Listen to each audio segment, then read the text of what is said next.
On passe à l'étude de cas, les clubs français en Europe. Là aussi, il y a des choses à dire. Ouh là là, ouais. Parce que cette saison-là, plus qu'une autre, en tout cas moi, habitué de la Ligue 1 et Erwin aussi, on adore la Ligue 1. On met de la Ligue 1 au-dessus de vos autres championnats. Voilà, même le vote PL, on la met au-dessus. Oh. On la met au-dessus. Mais malheureusement, et encore plus aujourd'hui parce que c'était magnifique. C'était vraiment du beau football. On a eu du poulet, c'était beau. On a eu par exemple, des équipes comme Clermont qui jouaient très bien au football. Pascal Gastien, merci pour ce que tu proposes avec Clermont. Francaise, on commence à être habitué. Ça fait 3 saisons qu'on commence vraiment à pleurer sur le poulet. Le FC Nantes, ça pouvait être intéressant, notamment avec une belle équipe. Régis Lebris, merci d'être arrivé parce que c'est vraiment très intéressant. Même si Christophe Pellissier, c'était pas mauvais non plus. Mais là, quand même, donc c'est quand même du beau football. Harry Digger, notre frère musulman, là aussi, c'est vraiment très intéressant aussi avec l'OGC Nice et on verra ce que ça va se passer dans les années à venir. L'Olympique de Marseille, Igor Tudor, on verra l'année prochaine, mais c'est pas fou non plus quand même. Attention. Mais bien entendu, quand il faut une locomotive pour bien représenter tout ça, on ne le fait pas. Merci Christophe Galtier de nous préposer du non-football. Voilà, comme chaque semaine. Mais malheureusement, toi qui es supporter de Manchester United, qui a l'habitude de remporter des Coupes d'Europe, pourquoi les clubs français n'y arrivent pas ? Pourquoi les clubs français n'y arrivent pas ? Déjà, alors peut-être pas cette saison, mais j'ai l'impression que les clubs français se contentent de trop peu. On va dire, un 8e, c'est bien. Un 16e de Ligue Europa, c'est phénoménal, etc. Je pense qu'au bout d'un moment, il faut arrêter de trop se comparer ou de même trop se regarder soi-même. Et il faut y aller, quoi. Il faut pas hésiter. Au bout d'un moment, t'es en 8e, tu le joues à fond. Et c'est une chose qui revient trop souvent. Je pense qu'on va en parler dans la suite de l'étude de cas. Il y a tellement de déceptions, tellement de moments cette saison et lors des saisons précédentes où on s'est dit ce club-là va pouvoir atteindre les quarts, atteindre les demi. Et au final, hormis Marseille 2-3 fois, voilà, ou Marseille l'année dernière en Conference League. Marseille l'année dernière en Conference League, ou même il y a 5 ans en finale de Ligue Europa, ou le PSG qui avait fait 2 superbes saisons en Ligue des Champions en 2020 et 2021, ou l'épopée de Monaco. Hormis ces épiphénomènes, voilà, ces petites lumières au bout du tunnel, il n'y a pas grand-chose à gratter en réalité. Et c'est juste super dommage. Je pense que c'est un problème qui rejoint plus généralement les failles du football français. On va peut-être en parler par la suite, mais la Ligue 1, c'est un championnat qui a du mal à se régénérer. On en parle souvent du fameux vivier de talent français, et quand on vous dit vivier de talent, c'est pas pour vanter un championnat qu'on aime regarder, c'est que c'est le cas. Aujourd'hui, on regarde par exemple tous les joueurs qui sont appelés en équipe de France, ils évoluent dans les meilleures équipes en Europe. Et quand tu regardes toutes les petites pépites qui explosent en Angleterre, en Allemagne, en Italie, en Espagne, ils ont été formés en Île-de-France, ils ont été formés au Havre, ils ont été formés à Lyon, à Nantes. Donc c'est pas pour rien qu'on dit que la Ligue 1, c'est la Ligue des talents.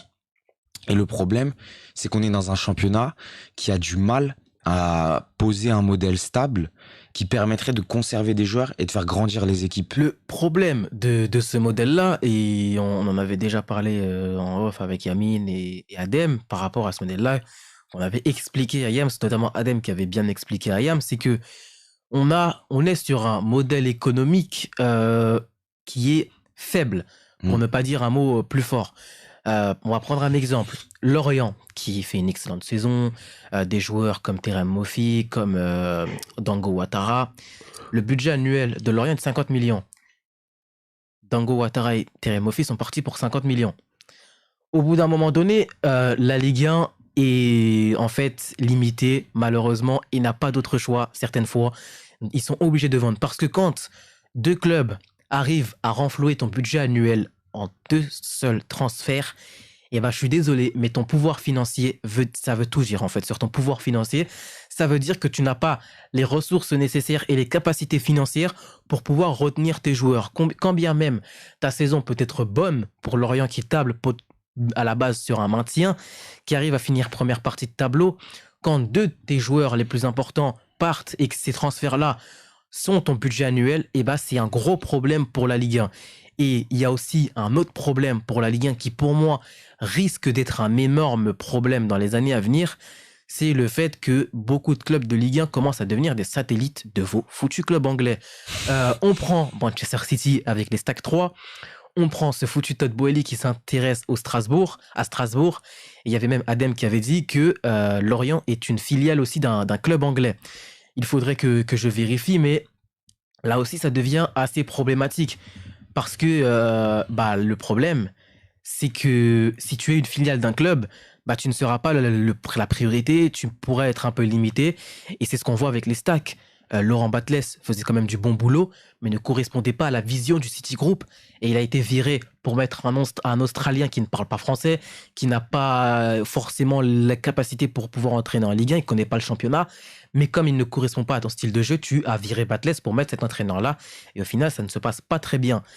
Et il y a aussi autre chose qu'il faut prendre en compte pour les championnats, pour le champion de France. Et pour moi, c'est un mini coup de gueule. Cette saison-là, on a dressé énormément de louanges par rapport au championnat.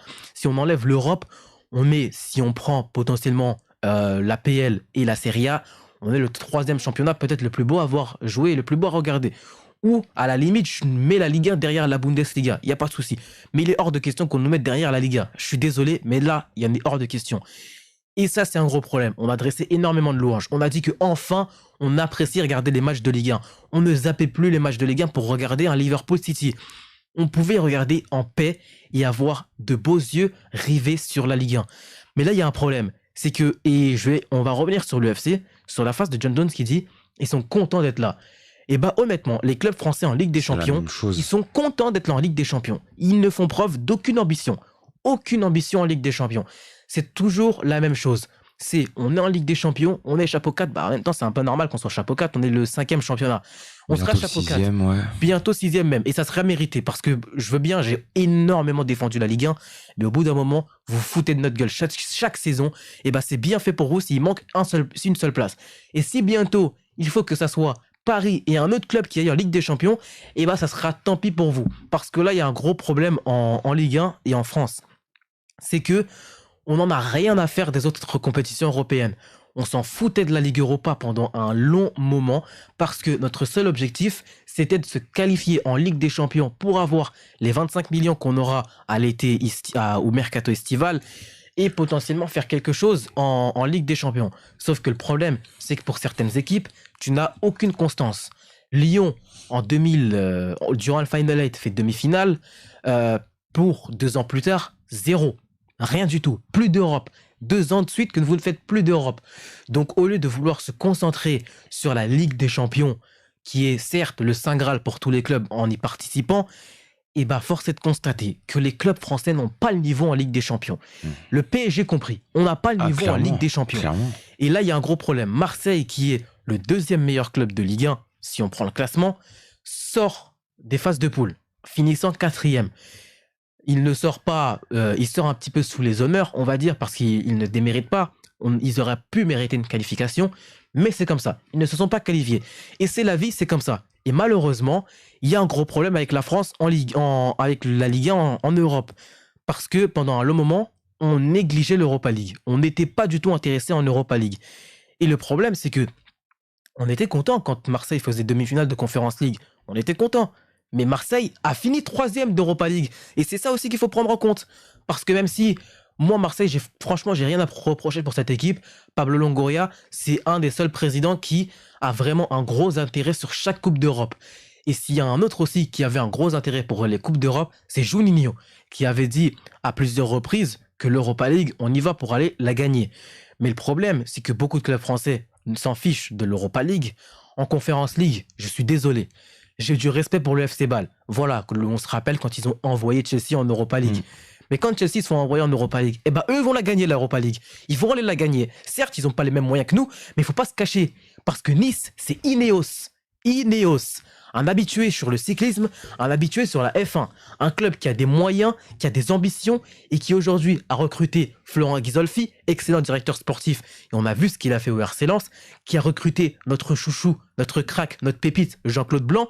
Donc là aussi, même si c'est pour être le directeur du football d'Ineos, ça a quand même une continuité dans le projet. Et on va pas se cacher. Se faire éliminer par le FC Bâle, c'est une honte. Se faire éliminer par Leverkusen au tir au but, c'est une honte. Se faire éliminer à chaque fois en 16e de finale, c'est une honte. Ne pas réussir à passer les barrages de la Ligue des Champions Monaco, c'est une honte.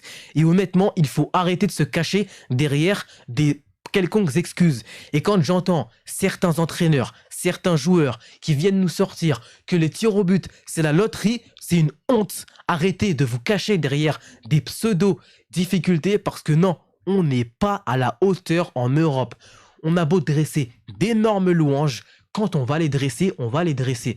Parce que c'est vrai, la Ligue 1 est belle cette saison. La Ligue 1, c'est beau. Il y a du beau football. On apprécie regarder des matchs. On apprécie regarder le multiplex. On apprécie regarder le match du samedi soir et le match du dimanche soir. On apprécie même regarder le Canal Football Club. C'est dire à quel point cette saison, la Ligue 1, elle est attrayante. Mais il y a un seul problème. Si on enlève le facteur économique qui fait que beaucoup de clubs n'arrivent pas forcément à avoir une ossature dans leur effectif, ça, c'est vrai. Et c'est un autre problème inhérent à la Ligue 1. Et bah, au bout d'un moment donné, il faut pas se cacher. Parce que Monaco, qui se fait éliminer face au Bayer Leverkusen, qui n'est pas le Bayer Leverkusen actuellement, ça aurait été le Bayer Leverkusen actuellement. J'aurais rien dit, c'est pas mal. Mais non, ça n'était pas le Bayer Leverkusen d'actuellement. C'était le Bayer Leverkusen qui était 9e, qui pataugeait. C'était compliqué en Bundesliga. Et aujourd'hui, il faut se voir et il faut se dire les choses en face. La Ligue 1 ne progresse pas. Parce que ça a beau progresser en championnat, et bah finalement, on se rend compte que la Ligue 1 ne progresse pas. Parce que sincèrement, quand je vois ce que font les clubs français en Europe, eh ben, je me demande vraiment si le championnat français progresse réellement. On a beau avoir de nouveaux entraîneurs qui ont des idées de jeu, qui prônent du beau football, et ben, nos équipes qui sont censées être nos équipes locomotives, nos écuries qui sont censées nous représenter en Europe, eh ben, ne nous représentent jamais. Le Paris Saint-Germain, qui est censé être notre tête de gondole, se moque de nous. Marseille se fait éliminer. Monaco se fait éliminer et ne passe pas les barrages pour la 2e saison de suite. Nice est encore une fois pathétique. Et pour un club qui prétend à se qualifier pour la Ligue des Champions, c'est vraiment, vraiment, vraiment pathétique. Et je l'ai dit souvent à Yams, par rapport au RC Lens, beaucoup de gens veulent voir le RC Lens en Ligue des Champions. D'accord, les gens veulent voir le RC Lens en Ligue des Champions, pourquoi? Parce que Bollaert. Parce que Bollaert, c'est une belle ambiance. Parce que Bollaert va mettre le feu en Ligue des Champions. Mais c'est pas Bollaert qui joue. Ce n'est pas Bollaert qui joue. Certes, le 12e homme a une importance prépondérante dans la réussite d'un club, mais que va faire le RC Lens en Ligue des Champions? Qu'est-ce qu'ils vont faire? Ils vont peut-être passer les 8e, les poules? Est-ce qu'ils vont réussir à passer les poules? J'en suis pas si sûr de ça. Parce que quand on voit l'effectif du RC Lens, ils vont être chapeau 4. Et qu'est-ce qui va se passer si le RC Lens tombe dans un groupe similaire à ce qu'est tombé l'Olympique de Marseille cette saison? Le RC Lens, la dernière fois qu'ils étaient en Ligue des Champions, je sais pas, peut-être que c'était il y a très longtemps, mais le RC Lens, c'est 2 saisons sans Europe. Il y a 3 ans, le RC Lens, c'était un promu. Donc que va faire le RC Lens en Ligue des Champions? Alors beaucoup disent, oui, on veut les voir en Ligue des Champions. Moi, je veux voir le RC Lens en Ligue Europa. Peut-être que ça peut paraître assez fou, bien entendu que c'est pas leur objectif. S'ils veulent et s'ils ont l'opportunité de se qualifier en Ligue des Champions, bien sûr qu'il faut y aller, bien sûr qu'il faut foncer, mais il faut y aller petit à petit, il faut y aller par tâtonnement, parce que le RC Lens qui arrive en Ligue des Champions, ça va être un petit pousset, ça va être un novice dans cette compétition-là, ils n'auront pas d'expérience. Regardez l'Olympique de Marseille, qui il y a plusieurs années pouvait se qualifier en Ligue des Champions. L'année dernière, ils étaient en Ligue des Champions. Cette année, ils étaient en Ligue des Champions.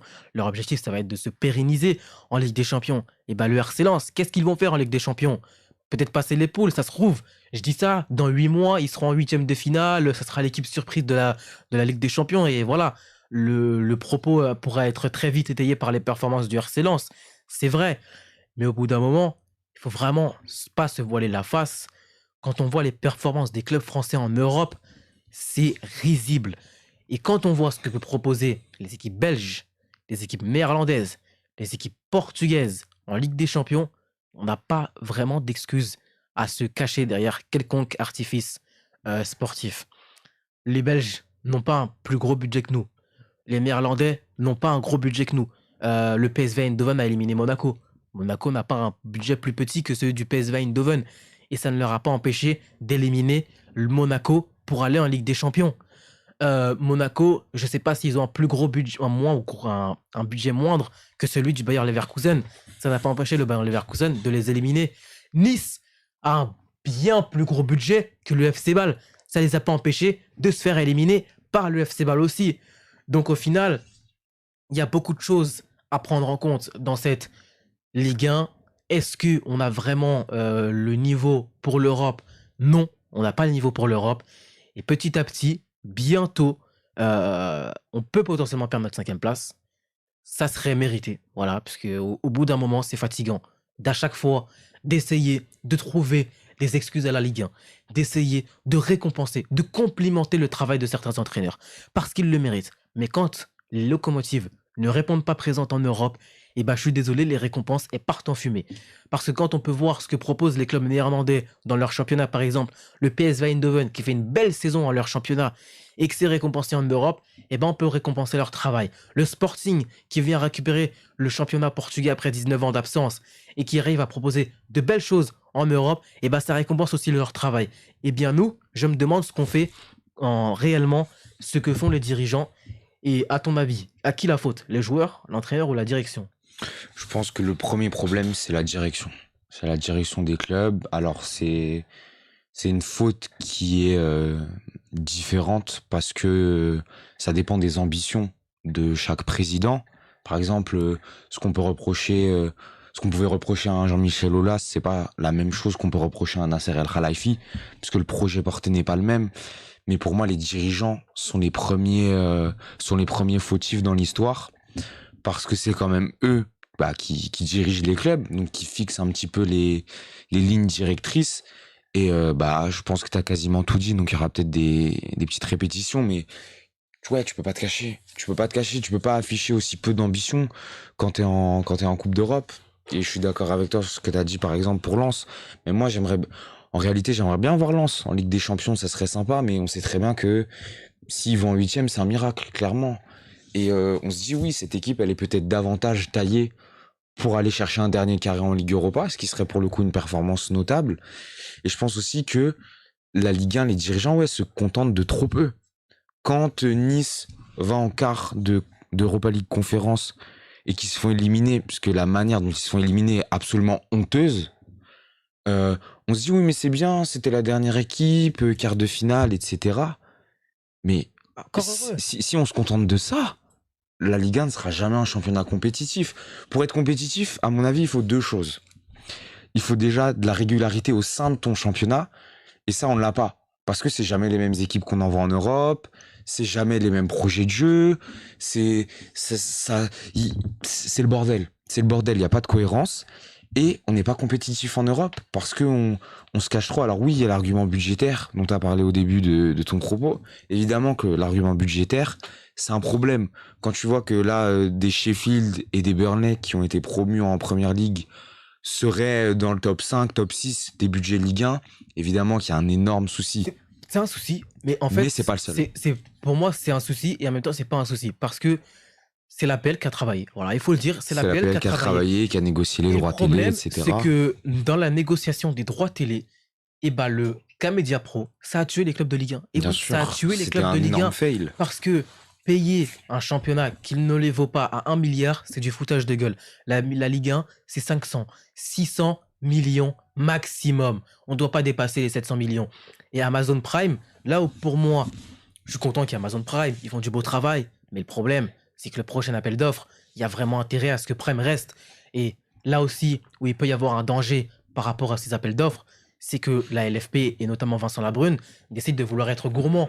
Sauf qu'il y a un hic, c'est que tu t'as floué Canal+, qui était venu en sauveur lorsque Mediapro n'était pas là. Qui était prêt à reprendre. Et Maxime Saadama, je crois que c'est ça, il va pas se faire flouer une deuxième fois. On l'a très très bien compris. Hein.